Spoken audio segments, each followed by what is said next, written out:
আজ রান্না করলাম ভাত, নিম পাতা ভাজা, ডাল, কাঁচকলার তরকারি, পাবদা মাছ।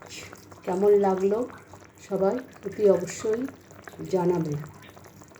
এই দেখো পাবদা মাছ হচ্ছে। পাবদা মাছ কীভাবে করলাম সেটা বলছি। পাবদা মাছগুলোকে ভেজেছি, ভেজে তুলে রেখেছি। এবার কড়াইয়ের মধ্যে তেল দিয়ে কালো জিরে, রসুন ফোড়ন দিয়ে টমেটো আর বিট একসঙ্গে পেস্ট করে নিয়েছি।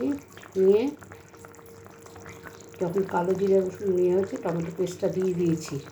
একটু ধনের গুঁড়ো, একটু জিরের গুঁড়ো দিয়ে, কাশ্মীরি লঙ্কার গুঁড়ো দিয়ে এবার নাড়িয়ে যখন কষিয়ে তেল ছেড়ে এসছে তখন জল দিয়েছি। জল ফুটে উঠলে পাবদা মাছগুলো দিয়ে দিচ্ছি। ফুটছে, দেখো কেমন হয়েছে বলবে।